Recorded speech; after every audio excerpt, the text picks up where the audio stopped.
Good evening, everybody, and welcome to tonight's webinar. It's my pleasure to honor our guest tonight. In a minute, we'll introduce our guest speaker and our moderator. But first, I just want to give a shout out to our sponsor, Blue Raven Solutions, a division of CTG. Thanks for their support for all our webinars. For those of you who don't know, our foundation is, we support anyone who's worn the oak leaf, whether a veteran, active duty, retired, reserve. We are here for you. We're the only nonprofit that supports the Navy Supply Corps, Navy Supply Corps Foundation. Many of you know our programs, but our scholarships are our most famous program. It's how we were founded back in 1970. We have other programs like our Heritage Program that supports the heritage traditions of the Navy Supply Corps. We also have a transition program that we're really proud of. It's a new program that we've really put in the limelight. We're offering a transition career seminar this summer for those supply officers who are transitioning from active duty into the private or government sector. And what can we do for you? Well, we're your Supply Corps connection. We connect you through a number of different ways, through our e-newsletters, our Oak Leaf newsletter. We also have professional and social networking. Like I said, we're sponsoring a 2-day career transition leadership seminar later this summer. You can follow us on LinkedIn and other social media. And we have a lot of leadership opportunities, both at the foundation, the national level, the board level, and also our 38 chapters worldwide. Now it's my pleasure to introduce the foundation chairman, Captain Retired Eddie Fishburne, who is going to introduce our guest speaker and our moderator. So Eddie, over to you. Good evening, everybody, and welcome to the next in our series of Navy Supply Corps Foundation webinars. We have a large crowd logged on tonight, and we have a truly special guest in Admiral Mike Mullen, former CNO and former chairman of the Joint Chiefs of Staff, and now retired and head of MGM Consulting. Admiral Mullen had one request of me, that I keep his intro short, and I will do my best. He obviously knows my inability to stop talking, but I'll do my best. Actually, he does know me, and I know him, and our paths have crossed numerous times throughout our careers, going back to the 80s in Hawaii, playing an occasional round of tennis over lunch, and again in Norfolk in the 90s when I was supple on the Yellowstone, and he was CO of Yorktown. And coincidentally, my CO, God rest his soul, was his Naval Academy roommate. So you can imagine what my marching orders were in terms of supporting the Yorktown. In addition, our kids played soccer together and against each other, and our wives are also friends, but enough personal history.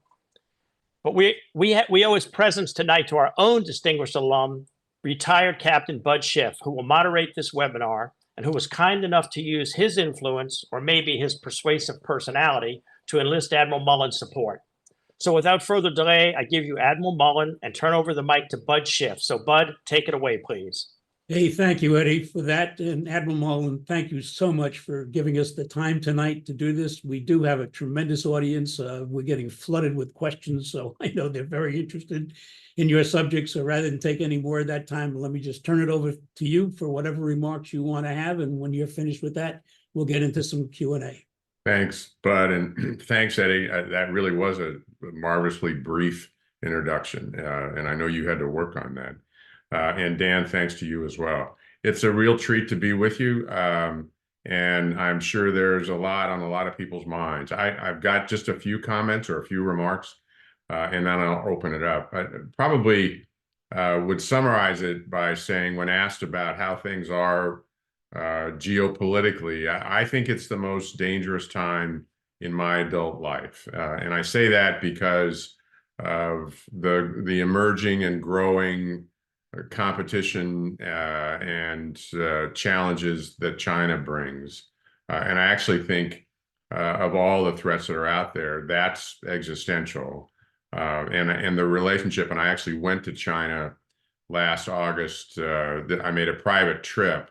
And the bottom line when I left China after several key meetings was, this is the hardest and most difficult relationship that I've ever seen, and I've seen a few. And we can certainly go into that in some detail if that's what you'd like to do.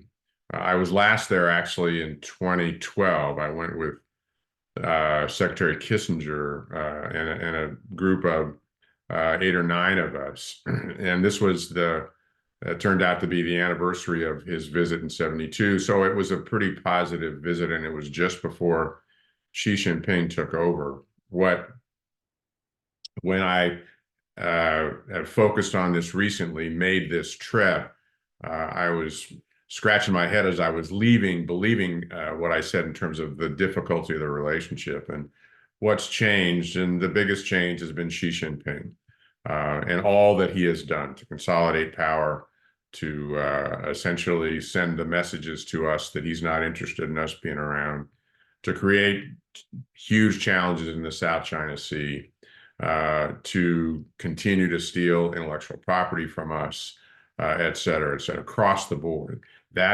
He's the biggest change, and I think the biggest challenge, and the reason that we are where we are. Not the only reason, but certainly he's a substantial part of it. I know that AOR quite well. A couple of years ago, I actually was asked by the Biden administration to lead a bipartisan delegation to Taiwan, where I had not been literally since I was a junior officer. And I was struck about, I learned a lot in that visit, but my takeaways were that it had been, that it was moving towards certainly a level of independence, which is of huge concern with respect to mainland China. It also has become the center of the universe for chips. And if you haven't read a book called Chip Wars by a guy named Miller, it's really worth it, because it goes back through the history of how we got where we are. And I also say, and I mean, I said then and say now, in the 4 years when I was chairman, from 2007 to 2011, I don't think I spent 60 seconds on Taiwan. And I assure you, my relief has been an extraordinary amount on Taiwan, and that will continue to be the case. So you've got that, and that's an existential issue, I think, to the U.S. I think it's to the world. If we somehow get into a conflict with China, the world economy is going to go down, and I think it will be many, many years until the world recovers from that. Obviously, what has gone on in the European theater with Ukraine in the last couple of years, I have said for many years I thought Putin was the most dangerous guy on the planet. I still believe that, and he's showing that to be true. He also seems to have found his footing in terms of this war. I have said, actually, in the case of China and Russia, these two individuals, I believe, will run their countries until they can't breathe, whatever their title is. That's, to me, I just completely believe they will be in control until they physically can't be in control. And Putin is not going to stop in Ukraine. I spent a lot of time in NATO, a lot of time with my colleagues from the Baltics or from former Warsaw Pact countries that are now in NATO. And I fully believe, and so do they, that this is just a stop, if you will, on his way to seeking broader control and of other countries. And so my own view is he has to be stopped.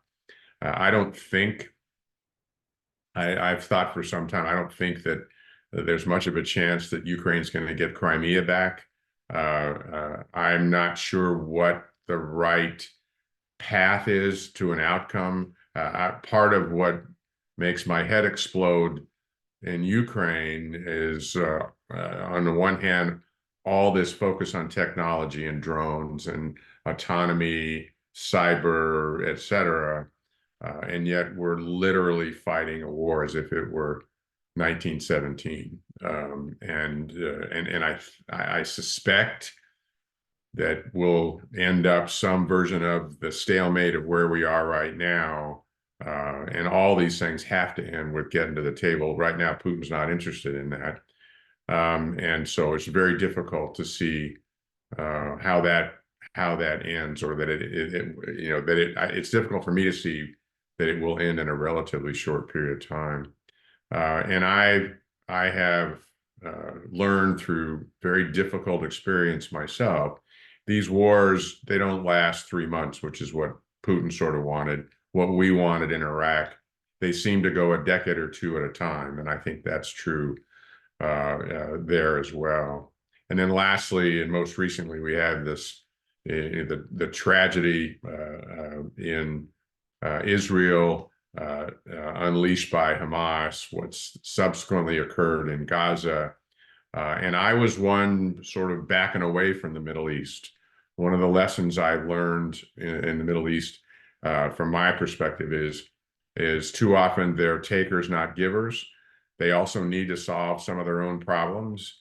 And I was content with reflecting through Israel, who's our strongest partner and ally out there, reflecting my views of the Middle East through Israel writ large. That's obviously not going to work. When Hamas went in on October 7th, I had a couple of reactions. One is, I know the Israelis really well. I know the Israelis really well. They're gonna kill every single member of Hamas leadership. And there's absolutely no question in my mind about that. Secondly, I encouraged at the time, when asked, to do the deal between Saudi Arabia and Israel, because I think that's the reason the whole thing started. And then thirdly, we've been troubled by Iran since 1979, and Iran's behind a lot, if not the vast majority, of the instability right now in the Middle East. They have been for a long time, and I think eventually we're going to have to do something about Iran. And I'm not arguing we should get into a military conflict with them per se, but I think we're going to need to squeeze them as hard as we can in every single dimension: the political world, the diplomatic world, the financial world, the economic world, you name it. And the irony of where we are right now with these three centers of gravity in terms of conflict or potential conflict is it's the same cast of characters. It's China, Russia, North Korea, Iran, and maybe Venezuela every once in a while. The additional concern is there's an additional alignment now taking place from some other country, with some other countries, to Putin and Xi, and that includes Erdogan in Turkey and Orban in Hungary and other authoritarian leaders who claim to be running democratic countries or democracies, but they really in effect are not. And that makes that alignment, and it is one oftentimes of convenience, but in fact it is occurring. And I think that makes the whole landscape that much more difficult. And then lastly about this, as somebody of my age, I've been an East-West guy my whole life. We've been focused on the Soviet Union, the whole NATO issue, China, the Pacific in that regard, and what might be sometimes characterized as benign neglect, and other times as active neglect. We've been unable to, I think, adequately focus on the hemisphere, our own hemisphere, and neglect Latin America to a fairly well. And the same is true in Europe as well, although I think the Europeans pay a little more attention to Africa than we do to Latin America. And it's befuddled me forever that we couldn't figure out in our own country how to better align, create a strong alliance and alignment in our own hemisphere. But we just don't look north and south very well. And the current situation, going back to the three centers of gravity, just amplifies that historic neglect that much more. So it's going to be that much more difficult to come to grips with the north and south axis, particularly the southern view, either here as well as in Europe. So that's kind of a broad, quick overview geopolitically, and in summary, to me, I think it's extremely dangerous, more dangerous than I've seen it over the course of my adult life. So, Bud, happy to answer any questions. Well, thank you again. And, we have an audience that's obviously very into what you're talking about because we're getting flooded with questions. I'm going to try to condense the questions down to a few. So in the time that we have, we really cover this. And I do want to get into China and some of the other hot spots in the world. But to start out, I'd like to talk a little bit about what your view is of the state of the Navy today. And I'd like in particular to talk about some of the concerns that I see there. One is I know recruiting has become a real challenge. The force size is a challenge. I'm concerned about, and you raised technologies. I'm wondering what impact the AI is going to have on not only the training, but the day-to-day readiness. Then you alluded to a little bit about the distinction between crewed and uncrewed vehicles today. And then there's a whole, the budget concern and constraints of what's going on with the infrastructure. Shipbuilding capacity is another issue. So my question to you is, where is the Navy today, and where can the Navy accept the risk in this reduced, constrained environment? So we actually, as I mentioned before we came on, we had a retired four-star conference last week in Annapolis, and there were probably 30 to 35 retired four-stars with the CNO, and she's relatively new. It's been a relatively brief period of time. So we talked about a lot of these issues, and I'll come to try to answer those questions. Pointedly, a little better informed than I was going into that meeting, which I'm always mindful of in terms of how I see things on the outside. And I'm not doing a lot of work in the Pentagon, so it's not like I'm spending a lot of time internally to stay up to speed. And the CNO, Admiral Franchetti, the view was coming out of that was she absolutely knocked it out of the park. And that's saying something, because I've been on the other side of that audience. It's an intimidating audience with pretty strong views, one might say. To your point, to your questions, and while I'll answer the questions about the Navy, there's a version of this for each service. Yeah. And some of it has to do with coming out of 20 plus years of war, ground war. One of the things people forget is how hard we were working, in particular, the Navy and the Air Force prior to 9/11. The 90s were very, very busy times for us. This, the sort of the poster child would be Southern Watch and Northern Watch. But I mean, we were very, very busy. And then, of course, great focus on the ground forces, rightfully so. Their op tempo went way up.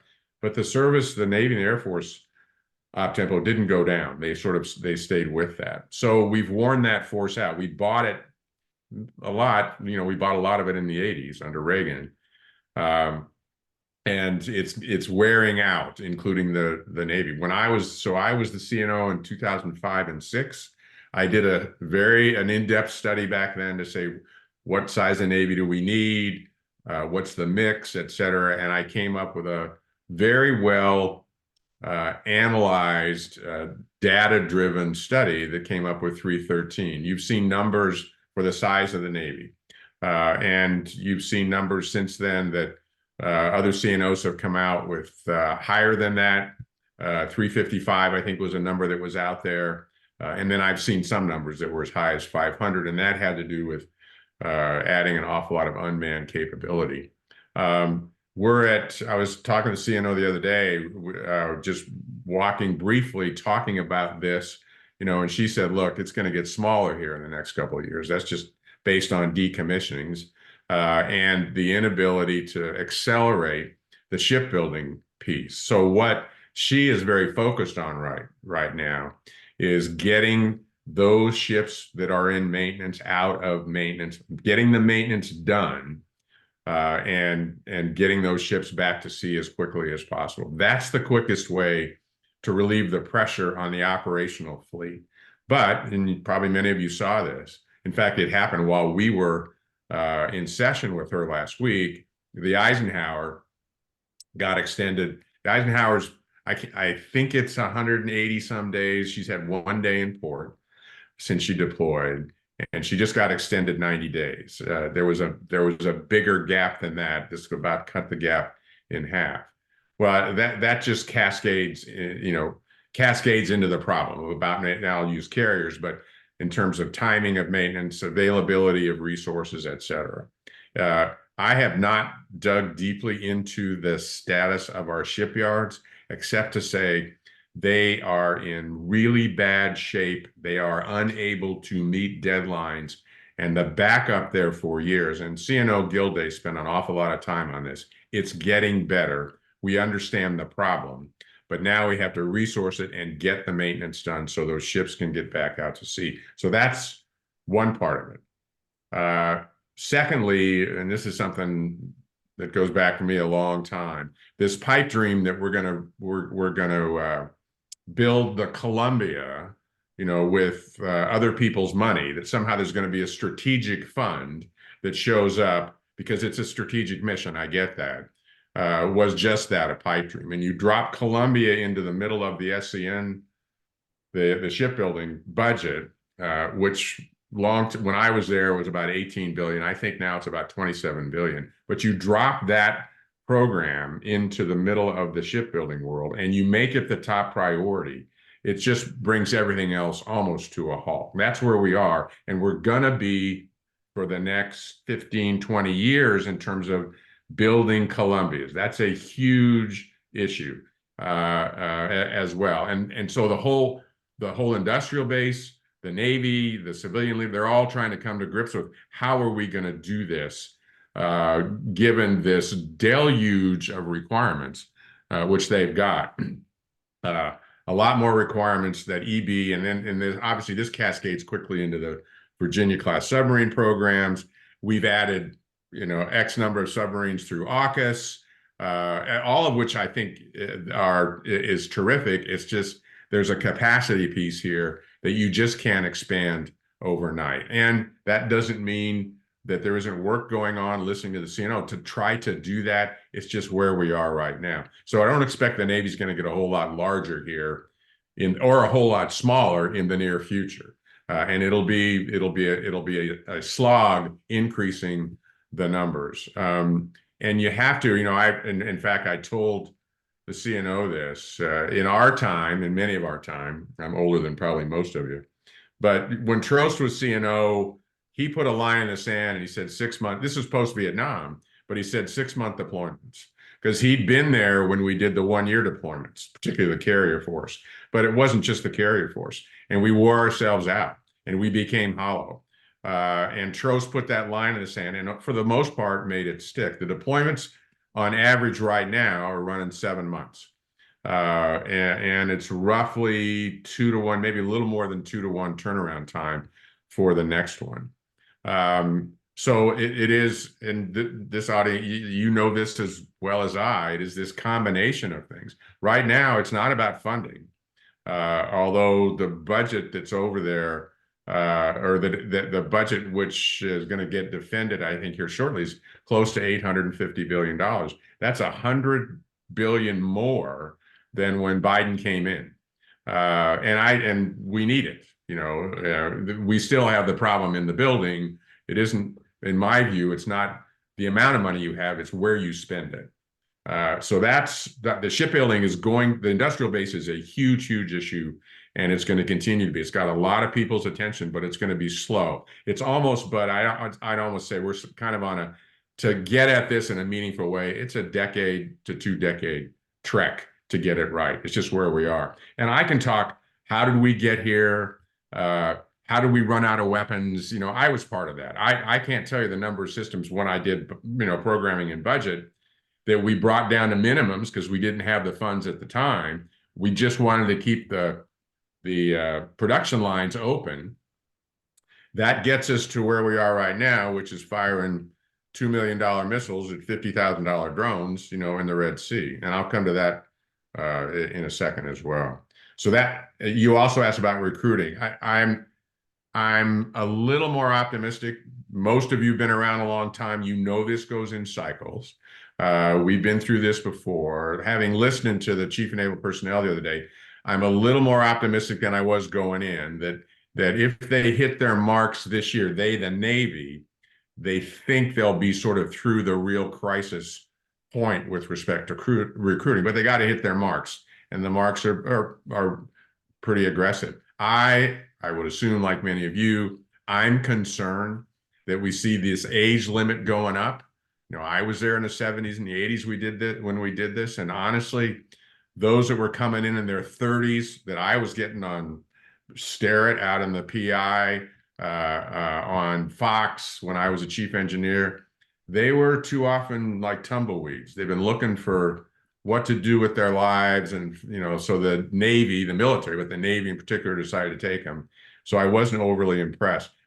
The Chief Naval Personnel said the other day they really have focused the waivers, if you will, or this hard on this age group, and they're comfortable right now with where they are, and the numbers that they're talking about are in the 20s, 30s, 40s, 50s, 60s. They're not in the hundreds.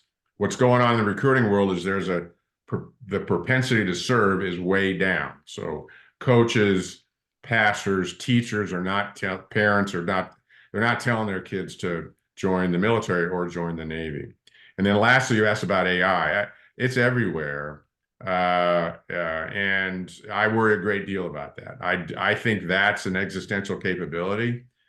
I had an hour with we had an hour. I'm on Bloomberg's board, and we had an hour with Sam Altman from OpenAI last fall. And I asked him, I said, what about China? And his one statement was, don't get behind. That's how devastating this capability is. And I worry that we are too broadly spread in trying to figure this out.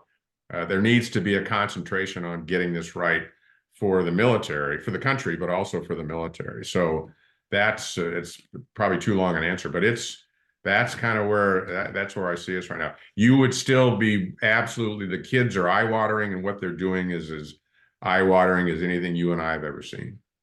Well, a couple of things. One is I'm delighted to hear that you think recruiting is not as the kind of concern that I have for recruiting, because I think one of the things that it seems to me is that we're declining as a country in the geopolitical standing we have within the world. And one of the things that concerns me is that I think our recruiting has been not just the Navy, but the whole military has been dangerously down, while on the other hand, China seems to be dangerously rising in its recruiting, and it's building it up. And so my concern is, from a military standpoint, what do we need to focus on in order to be able to stay ahead of China? And as you just pointed out, especially when it comes to technology, you got to stay ahead of them. Yeah. And we're still struggling, and many of you would recognize the acquisition system that's near and dear to our hearts, that's incredibly slow, incredibly expensive, and too often fielding capabilities that are almost irrelevant when they get out there. I'm spending time on the Defense Innovation Board with Mike Bloomberg trying to get at that, but that sort of middle mass of concrete that doesn't allow us to move systems quickly is still there, and it's a huge concern that I have. And there are a lot of, in fairness, there are an awful lot of leaders that recognize this, and my experience is, with enough of that recognition, enough of that leadership, we'll break through on it. I just don't know that it'll be as timely as it could be. Well, you also brought up the fact about the four: China, Russia, Iran, and North Korea. We are in a Cold War with them, but simultaneously, it seems to me that includes the U.S. mainland. We're beset with challenges from the boundaries beyond traditional nation states.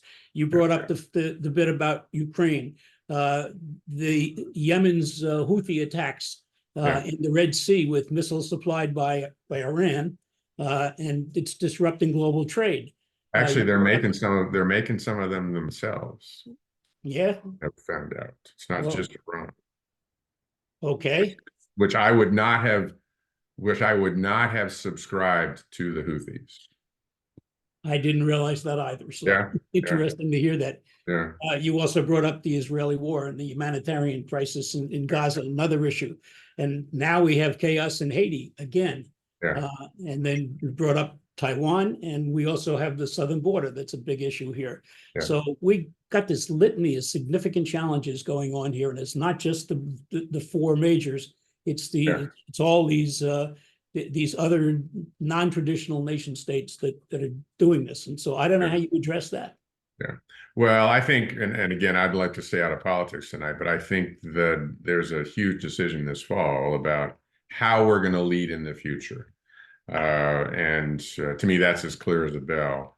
And I mean, but part of it is, I think we're a wonderfully resilient country.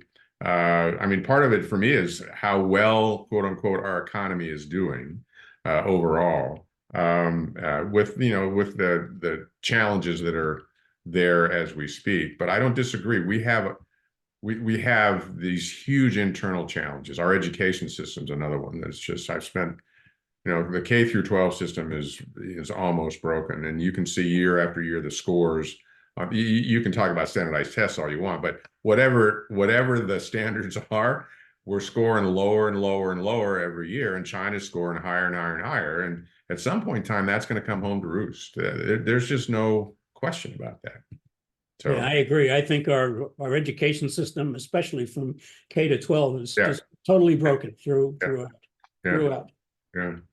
One other thing to add on to this, because another concern that I have is we seem to have catastrophic failures in the intelligence community that's going on. I think, for example, of the Crocus City Hall issue by ISIS in Moscow and the horrendous Hamas, which you brought up. And we just seem to have a failure from the standpoint of our intelligence community. And how are you addressing that? Or is that not a concern?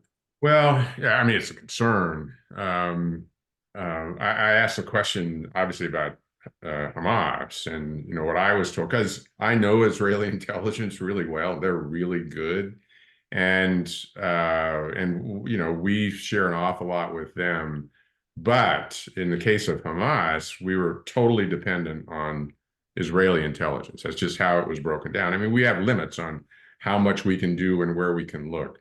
So we missed it, but we missed it really because the Israelis missed it, and it's a stunning miss on the part of the Israelis. There's no question about that.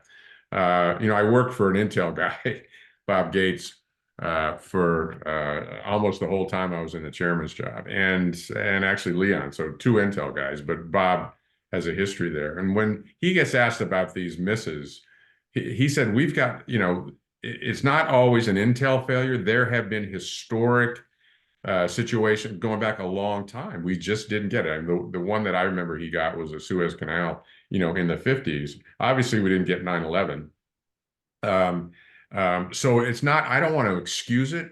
I know the intel community really well. And as I tell friends, you don't really understand intel until you're sitting where I was and you're looking at 17 different agencies and their intel and their competition, quite frankly, to get into the presidential daily brief.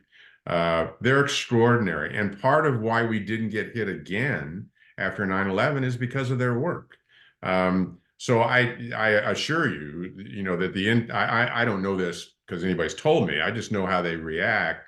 There is a massive amount of effort to try to, one, understand how do we miss Hamas, and two, the kinds of failures that we're talking about. On the other hand, I thought, and I'm sure it was, I don't think it, I'm sure President Biden approved it. I thought what Jake Sullivan horsed through at the beginning of the Ukraine war to release intelligence and put it on the front page to call out the Russians was brilliant. And that to me was a sea change in intel in the future. So some of this Moscow, I mean, it's not exactly the same because we didn't put it on the front page, but it's out there now. And I think it's that kind of thing is going to have to continue in the future. We still classify way too much stuff, and getting stuff declassified is really challenging. But I thought what the Biden administration did early in the Ukraine war was brilliant in that regard. So I'm not going to make you feel overly comfortable, Bud, with that. But it's not, the intel community is an exceptional community. And I think with rare exception, they are doing the Lord's work and doing it well. One of the things that came out of 9/11 was the fact that there was not good communication among all these agencies. And you just mentioned 17 agencies. Is there better communication? Do these people there is. each other? It's infinitely better, but it's not perfect. There's no question about that. I guess I'd just leave it at that. Yeah, there clearly is. I remember once, a long time ago, you made a statement saying that national security's biggest threat is our national debt. Do you still believe in that premise? And if so, is the US dollar in danger of losing its status as the world's currency? And if so, what's going to replace it? That question, a reporter asked me that question, I want to say, I think it was about 2010. And it was like I was walking down the passageway with the reporter, and he asked me that question, and I answered that I thought our debt was the biggest threat. And it wasn't meant to be a cute answer. It was a serious answer. And part of it is driven by my own experience around the world. Notionally, there are two metrics. One is, where economies are thriving, I'm doing a lot less work, in a peaceful environment. And where economies are thriving, oftentimes that is the case, that it is peaceful. And then secondly, to meet people from, whether it's 1969, the first trip I made to Hong Kong, or until recently in whatever country might be, parents want to raise their kids to a higher standard of living. So where economies are improving, they're content and looking at maybe achieving that. And the opposite is true if they're not. So I've tried to look at the world through economic lenses for a long time. So again, it wasn't meant to be a cute answer. It was a serious answer. And back then, some would remember our debt was 10 trillion. Today, it's 34, 35 trillion. I couldn't figure out, and I asked a lot of people, I didn't just let that sit, on how we were going to get out of it at 10. I have no idea how we're going to get out of it at 35. And the answer, the Larry Summers answer to me over the years was, well, we'll grow faster than our interest rates, if you will, and therefore, we'll gradually start to reduce the debt. That argument, which I was worried about, is now DOA.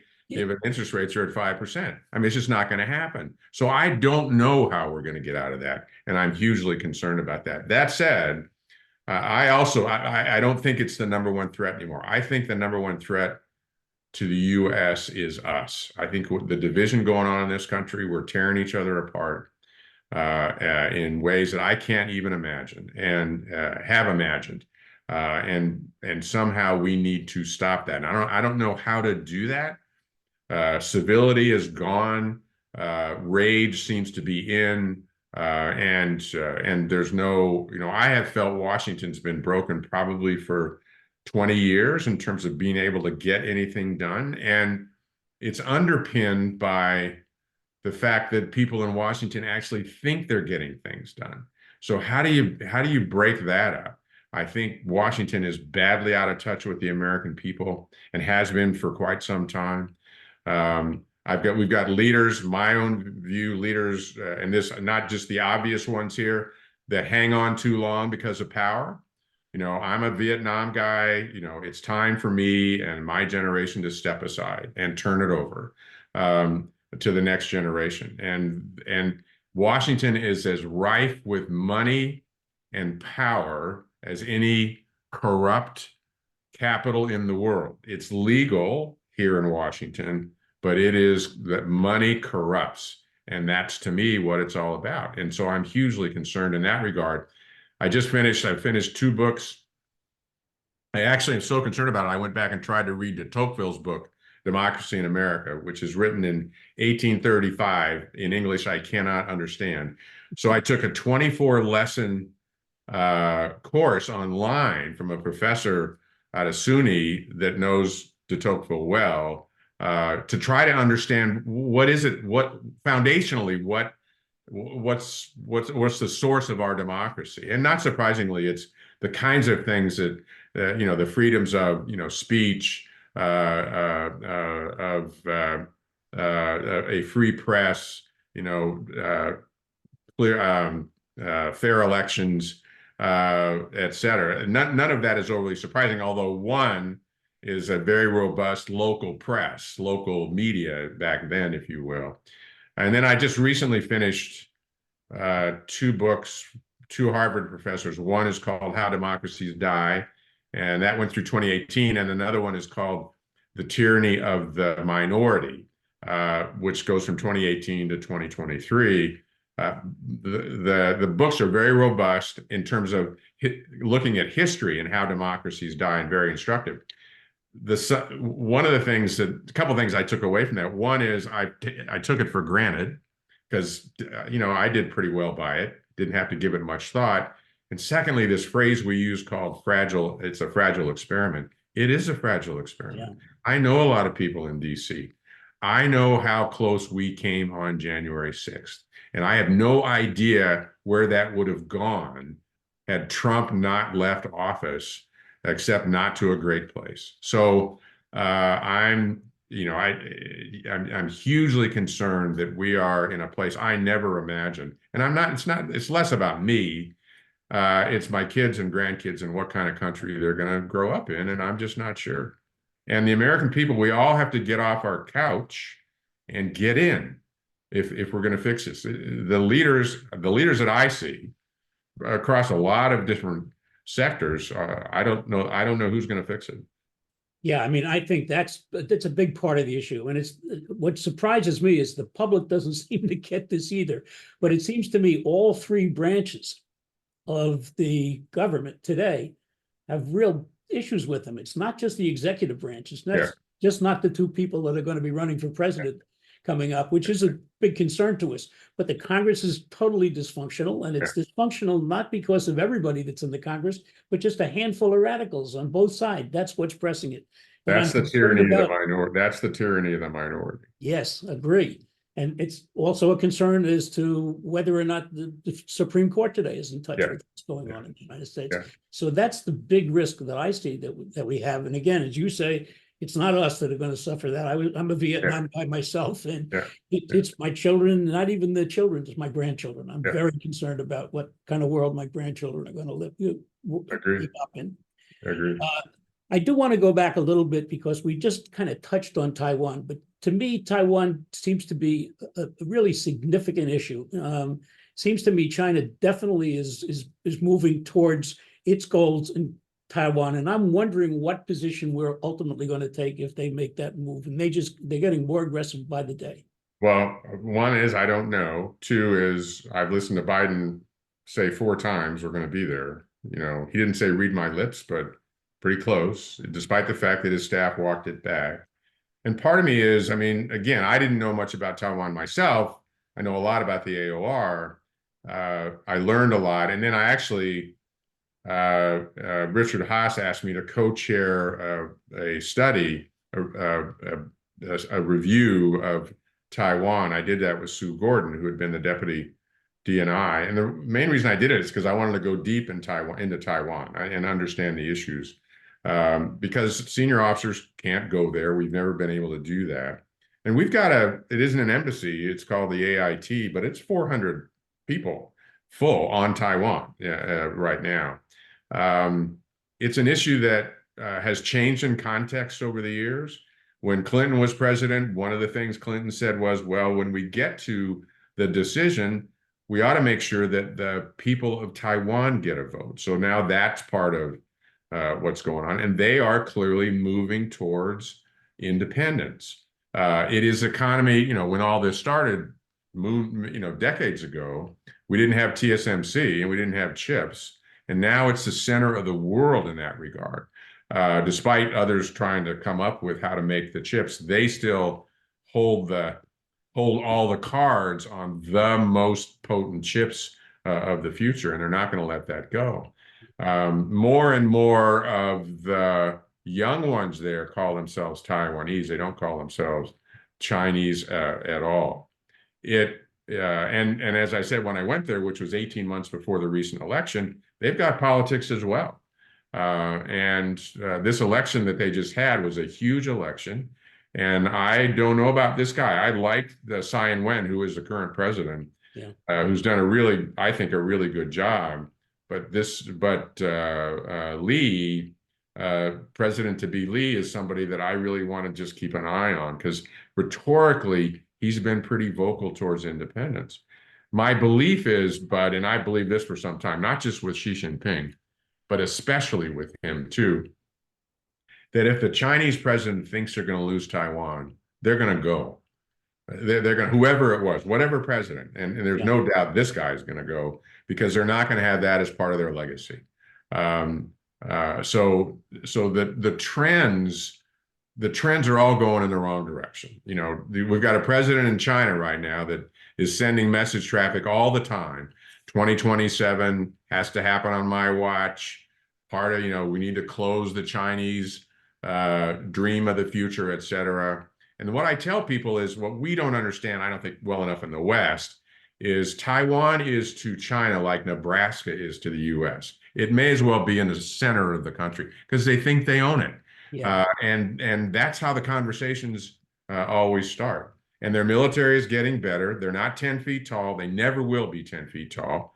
And yet they're getting better and better, and they're putting more and more pressure, you know, on Taiwan. And it has never been a priority for us per se until the last 6, 7, 8 years, as it should be. We need to. I talked to Kissinger just before he died. He had just gotten back, and he said, and this was before Xi Jinping's coming to San Francisco for APEC. And he said, what Biden and Xi Jinping need to do is get on the world stage, shoulder to shoulder, and say, we're not going to war over Taiwan, and then tell their staffs to figure it out. Obviously, that hasn't happened. And if my worry is, if these two guys don't work it, if our president and the president of China don't work it, that we will continue to come apart. And I think we are coming apart. We're not decoupling. Okay, we'll call it de-risking. We're decoupling. Yeah. That's where you can't do that overnight anyway, but we are effectively decoupling, and I think it's really dangerous. Yeah, and as you point out, they're economically very important to the United States Absolutely. today, as is, by the way, Vietnam. Vietnam has become very important to the. I think everything we do with cell phones today comes out of Vietnam. Yeah, very, very dangerous position. So anyway, thank you for that. I'm going to take you now. I'll throw you maybe what I call a softball, because you've given us a lot of great information here. But we're talking to primarily a supply corps community, and I'm wondering, from your experiences, especially as a young early commander, what was your experience logistics-wise that helped push you through the career that you've moved through so well? Well, from graduating in 1968 and hardly knowing what a supply officer was when I graduated, finding out in my first tour how critical our supply officer was, particularly I'm on the gun line in Vietnam a year later, I paid attention to it very, very early. And I paid attention to as much of what the supply department did as any department that I had. And from chow to parts to the documentation, if you will, that would allow us to sort of be a system as opposed to a one-of crisis, which too often we were. And I've always, so that was my first experience. And then I was very fortunate. The ship sergeant, I had great supply officers, and I learned from them how valuable they were. And I actually tried, for the most part, to take care of them. You know, community to community, it can be pretty tough reaching in, as you know. Communities like to take care of their own. But I was blessed. I think I told you before we got on, my first command was as a lieutenant. It was my third ship, and it was a World War II gasoline tanker. And I didn't rate a supply officer, but I had a Naval Academy graduate ensign who I made my supply officer, who was magnificent. And we deployed. You know, I deployed twice to the Med in the early 70s by myself, and he was extraordinary. And so I had great supply officers and great respect for what they did. And I mean, and I've said that for a long, long time. So it was an early learning without which I wouldn't have been anywhere. So I'm thankful. I'm very thankful.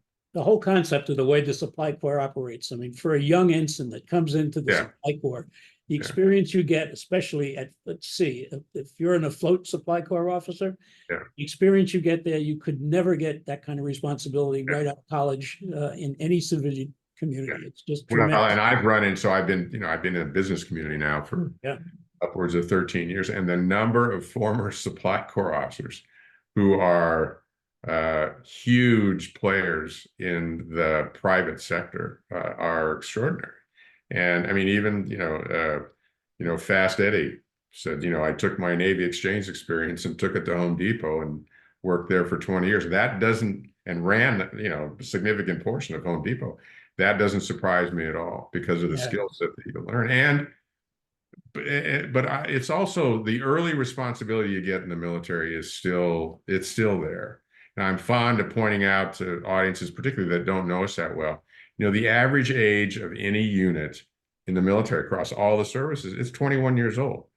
And for the last half of my life, I've skewed that badly in the wrong direction. They are young kids with great responsibility who care a lot, who want to serve and make a difference. And they really do. And I've seen them obviously I saw them in the Navy first, but I've seen them in all the services. They truly are extraordinary. And when I talk about the country in the future, I actually have hope for the future because I've seen so many of those generations for like 20 years now who really do want to serve and make a difference. And I think once they will be in a position, it'll take a while to make a huge difference in the country from a leadership standpoint, that we're going to be just fine.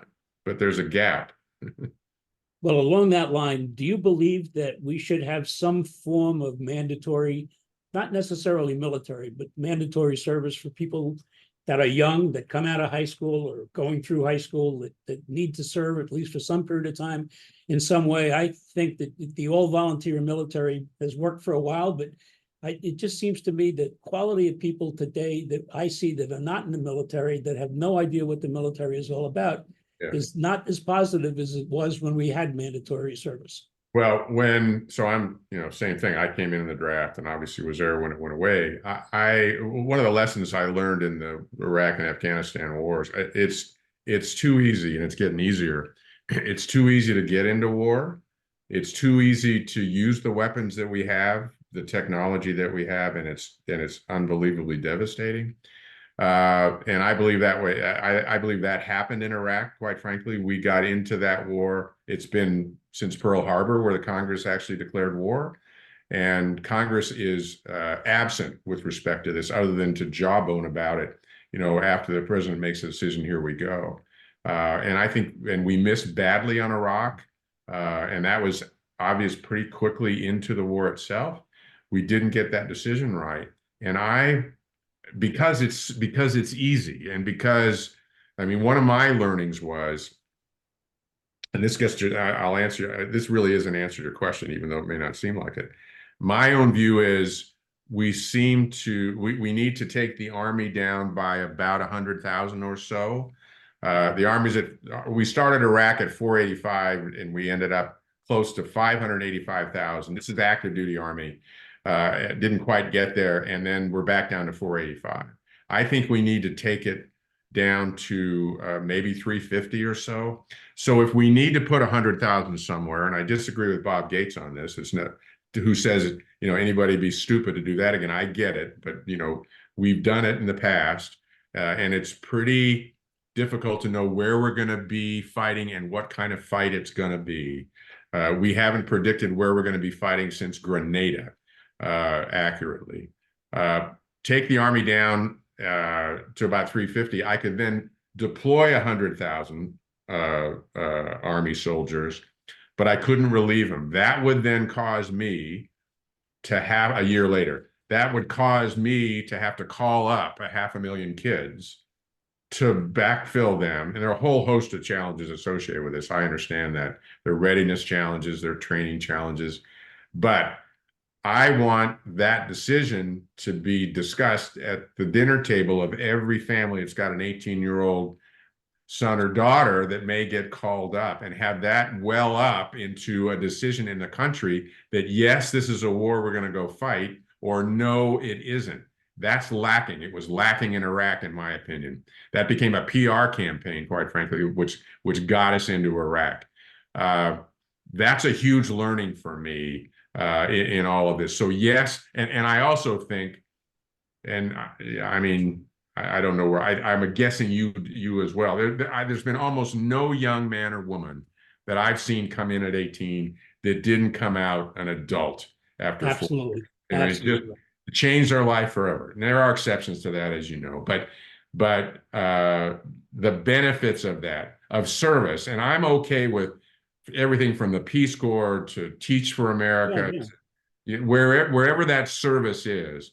But by and large, yes, I do think it's time. And if you came to me and said, we're going to a draft, I'd be okay with that as well. Listen, we're just about out of time, and this has been a fascinating conversation. And I thank you so much for sharing your insights with us today. So I thank you one more time. It was just great having you here. And Eddie, well, thanks to all you pork chops out there. Thank you. Thank you. And keep doing the good work that you're doing. Keep focusing on veterans. I spent a lot of time in the veteran space, transitioning them. Don't lose track, as I saw the discussion about scholarships. Don't lose track. I don't want to say I'm basically not too worried about my officer corps. They're going to get out and by and large land on their feet. What I am concerned about are the E4s and E5s who get out. They're the ones who make us great and their transition, and they need a job, they need education, they need good health care, those kinds of things. Taking care of them is really critical as well. Sorry for the... You're so right. Eddie, let me throw it back over to you. Yeah. Admiral, I just can't thank you enough for how generous you were with your time, and your insights are incredible. I'd be remiss if I didn't point out that you should be very proud that you're the guys that you were the company officer for back many years ago at the Naval Academy. Right. Schwaneke and a group of 7 or 8 are probably sitting at his listening to this, so we might want to check in on them, but I know they were going to be listening tonight. Good. Good. But to Bob and Landay and the group, how are you? The great class of 1978 First Company. Well, they told me they'd be on, so I just wanted you to know that. So thank you very much. I want to thank you for your time. I want to thank Bud for moderating. And with that, I'll turn the floor back over to Dan, who can wrap things up. Thank you, sir. Thanks, Eddie.